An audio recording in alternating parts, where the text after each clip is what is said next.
অসুস্থতা আমাকে আটকে রাখতে পারে নাই ভগবানের কাছে যেতে। আমরা গিয়েছিলাম ভগবানের ধামে ব্রজ হিন্দু টেম্পল। চলুন আপনাদের সাথে শেয়ার করবো ব্রজ টেম্পলে যাওয়ার গল্পটা। হরে কৃষ্ণ, নমস্কার সবাইকে আমার নতুন একটি ব্লগে সবাইকে স্বাগত জানাই। আশা করি আপনারা ভালো আছেন, আমিও ভালো, কিন্তু একটু অসুস্থ আছি। হঠাৎ করে প্ল্যান আমাদের ব্রজ টেম্পলে যাওয়া। আমাদের থেকে ব্রজ টেম্পল যেতে প্রায় 2 ঘন্টার মতোই লাগে। হঠাৎ করে আমার বর আর হচ্ছে যে আদরের জেঠু সকালবেলা কথা বলছিল, তো হঠাৎ করে বলছিল চলো আজকে হিন্দু টেম্পলে যাব, ব্রজ হিন্দু টেম্পলে। তো এখন আমার বরের বায়না ধরেছে যে ওইখানে সে একদিন থাকবে। যাই হোক, তো আমরা কথা মতো প্রায় 1 ঘন্টার মধ্যে লাকিজ প্যাক করে সবাই রওনা দিয়ে দিলাম। কিন্তু আমার না কোনো কিছুই খেতে ইচ্ছে করছিল না, আমি কিছুই খাইনি। তো আমার বর আমাকে জাস্ট ডাঙ্কিন থেকে আমার একটা ফেভারিট কফি আছে যেটা আইস কফি, তো ওটা আমাকে নিয়ে দিয়েছিল। যদিও বা আমার গলা ব্যথা করছিল, কিন্তু আমার এই আইস কফিটা খেতে খুবই ভালো লাগে। তো আমার বর বলছে আচ্ছা ঠিক আছে খাও, কিন্তু বাইরে প্রচুর গরম পড়ছিল আর আমি অসুস্থ থাকার কারণে আর জন্মাষ্টমী নিয়ে অনেক বিজি ছিলাম, যার কারণে আমি ব্লগগুলো আপলোড করতে পারছিলাম না।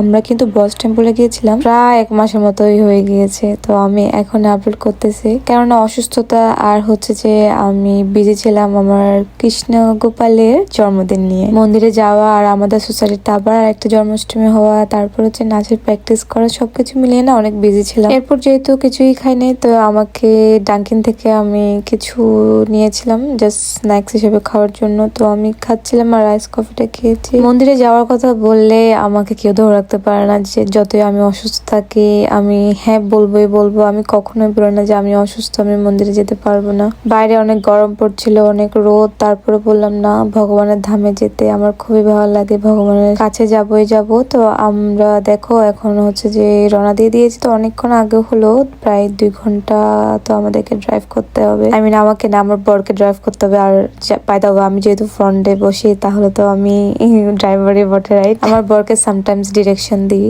তো যাই হোক, আমি আর দিকে দেখো আমার আদর অনেক অনেক খুশি, সে মন্দিরে যাবে। আর ও নিজে নিজে আলমারি খুলে এখান থেকে হচ্ছে যে ওর পছন্দের ধুতি আর ওর পছন্দের ফতুয়া নিয়ে নিয়েছে। ও মন্দিরে যাবে শুনলে ওগুলো পরবে। আমি বললাম যে না, ওখানে গিয়ে পরবো, পরাই দিব তোমাকে, তুমি চলো এটা পরে। না, ও পরবে না ওয়েস্টার্ন বা টি শার্ট। সেই মন্দিরে গেলে কি পরবে? ধুতি আর পাঞ্জাবি, তার খুবই পছন্দ।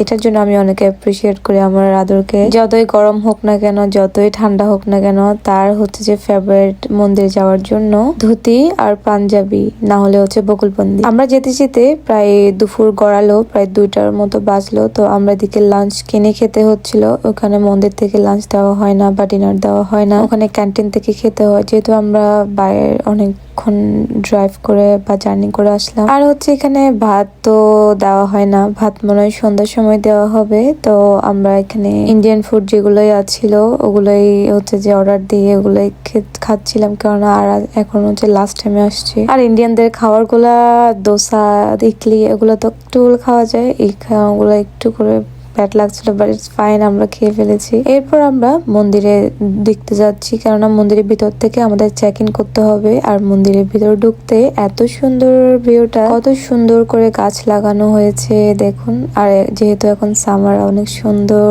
গাছ লাগানো হয়েছে। এটাই হচ্ছে ব্রজ টেম্পল, ব্রজ হিন্দু টেম্পল। তো দেখো কি সুন্দর, আমার তো খুবই সুন্দর লাগছে। আমার প্রথমবার আসা, আর আমার নতুন নতুন মন্দিরে যেতে ঘুরতে আমার খুবই ভালো লাগে। তো এটা বেসিক্যালি হচ্ছে যে গুজরাটিদের বা মারাঠিদের ওদের স্টাইলে মন্দিরটা বানানো, আর আরতিটাও ওদের মতো স্টাইলে করা হয়। এটা মন্দিরের বাইরের ভিউটা। আমরা বিকালের দিকে এখন আমরা হচ্ছে যে জাস্ট রুমে গিয়ে একটু হচ্ছে যে ফ্রেশ ট্রেশ হয়ে দেন আমরা বের হওয়া আবার ঘোরার জন্য। তো এটাই হচ্ছে যে বাইরে থেকে ভিউটা দেখাচ্ছি। আর ওদিকে হচ্ছে যে ওরা চাবিটা নিচ্ছিল, কারণ আমাদেরকে রুমে যাইতে হবে, এখনো আরতি শুরু হয় না। এখানে দেখো জয় শ্রীকৃষ্ণ লেখা রয়েছে, কি সুন্দর। আমরা রুমের চাবিটা নিয়ে এখন বেরিয়ে পড়েছি আমাদের হোটেলটা খোঁজার জন্য। তো এখানে অনেকগুলো রুমের লাইক রিসোর্টের মতো রয়েছে, ছোট্ট ছোট্ট 2-3টা রুম এরকম করে। তো অনেক সুন্দর। তো আমরা বেরিয়ে পড়লাম ওগুলো খোঁজার জন্য। ছোট ছোট ক্যাবিনের মতো রয়েছে। ফাইনালি আমরা খুঁজে পেলাম। আর এদিকে আমার বড় হচ্ছে যে আমাদের লাকিজটা নিচ্ছিল। আমার লাকিজ বেসিক্যালি আমার বেশি জিনিসপত্র থাকে, আর আমাদের বাচ্চাদের ছোট ওরও বেশি থাকে। তো আমরা রুম পেয়ে গিয়েছি। এদিকে আমার আদরের জেঠিদের রুমটা দেখতে পেলে। আর হচ্ছে দেখো আমাদের রুমটা তোমাদেরকে দেখাই। এটাই হচ্ছে আমাদের বেড এন্ড হচ্ছে যে পাশে একটা ওভারডোর রয়েছে। আর এদিকে আমাদের তিনজনের জন্য 3টা টাওয়াল রয়েছে, আর একটা সাবান, 2টা সাবান দিয়েছে। আর এটা হচ্ছে যে আমাদের বাথরুম, রুম অ্যাডজাস্ট। আর এদিকে একটা মিরর আছে। ও মাই গড, আমি কতটা টায়ার্ড হয়ে গেছি তোমরা লুক। এন্ড আমি অসুস্থ সেটা মুখে বোঝা যাচ্ছে। এরপর একটা ফ্রিজ দিয়েছে আমাদেরকে, মিনি ফ্রিজ। এদিকে আমরা আদরের জন্য দুধ রেখেছি। আর এদিকে একটা ওভেন দিয়েছে যেখানে আমরা জিনিস লাইক কিছু খেলে গরম করতে পারবো। আর এখানে হচ্ছে যে কিচেন, পুরো কিচেনই দেওয়া হয়েছে, ক্যাবিনেটও দেওয়া রয়েছে। আমরা চাইলে এখানে ইউজ করতে পারবো, বাট ইটস ফাইন, আমরা তো এখানে রান্না করব না। যাই হোক, এখন আমি লাকিজটা রেখে আর হচ্ছে যে এখন রেডি হয়ে যাব। তো এই যে ফাইনালি আমি রেডি হইলাম। আমার এমন অসুস্থ লাগছিল, আমি চুলগুলো পর্যন্ত ছাড়তে পারছিলাম না, এত এত বেশি আমার অস্থির লাগছিল। আর যেহেতু রোদটা চোখে পড়ছে আরো বেশি মাথা ব্যথা করছিল, তাই আমি সানগ্লাস পরেছিলাম। আর এদিকেই তো এই যে আদরের জেঠিমাও চলে আসছে। আর বাইরে অনেক রোদ পড়ছিল। আমরা হাঁটতে হাঁটতে ঘুরবো এখন। এখন হচ্ছে যে আরতে, সন্ধ্যা আরতের টাইম হয়ে গেছে, তাই আমরা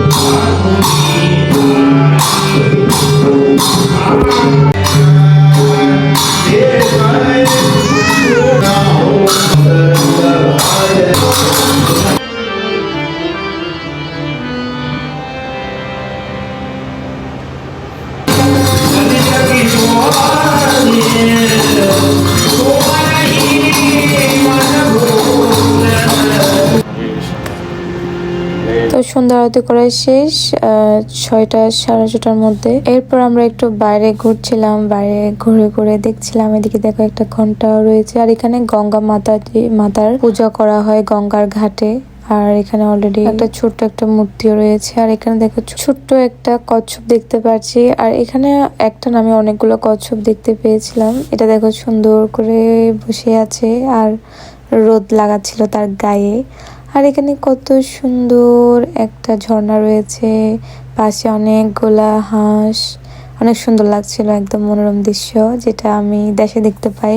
আর নিউ বৃন্দাবনে দেখেছি বটে, তোমাদেরকেও শেয়ার করেছিলাম, রাইট? আর যেখানে মন্দির থাকবে সেখানে পশু পাখি থাকবে না, সেটা তো হয় না। আর এদিকে দেখো কত সুন্দর একটা রাজহাঁস দেখলাম। আর একদম পুরো মনে হচ্ছে যে গঙ্গার ঘাট এটা, কেননা ওইদিকে একদম গঙ্গার একটা মূর্তি রয়েছে, তার সাথে হচ্ছে যে গঙ্গা মায়ের আরতি করা হয়। পাশে একটা ছোটদের জন্য একটা পার্ক রয়েছে যেখানে আদরের ভাইরা খেলছিল। এরপর এখন আমরা যাচ্ছি গোবর্ধন মন্দিরে। তো গোবর্ধনে দেখো, তোমরা জানোই গোবর্ধন পর্বত, তো পর্বতের উপরে রয়েছে কৃষ্ণ।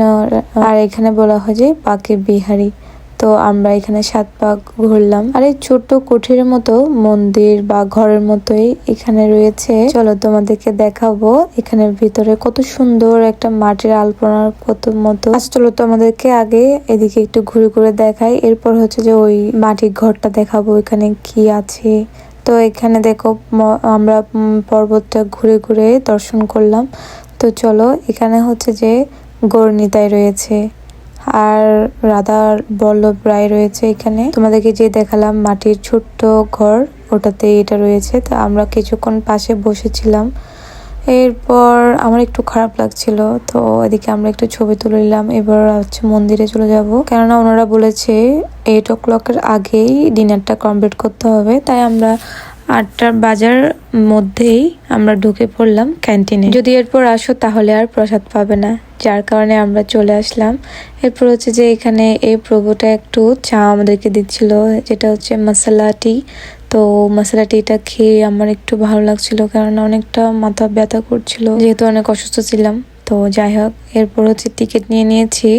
টিকিট নিয়ে এখন চলে যাচ্ছি প্রসাদ নেওয়ার জন্য। তো তো এই যে প্রসাদ বিতরণ করা হচ্ছে।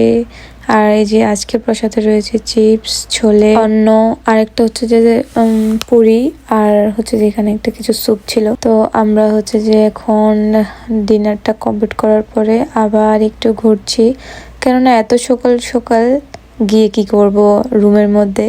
তাই এদিকে দেখো ঘুরতে আসলাম। এদিকে জয় শ্রীকৃষ্ণ, ওটার মধ্যে আমার আদর আর হচ্ছে যে ঋষি এখানে চলে গেল হাত দুই তুলে। তো এখানে সুন্দর করে হাত তুলে রয়েছে। জয় শ্রীকৃষ্ণ। হাত তুলো সবাই। জয় শ্রীকৃষ্ণ। জয় শ্রীকৃষ্ণ। জয় শ্রীকৃষ্ণ।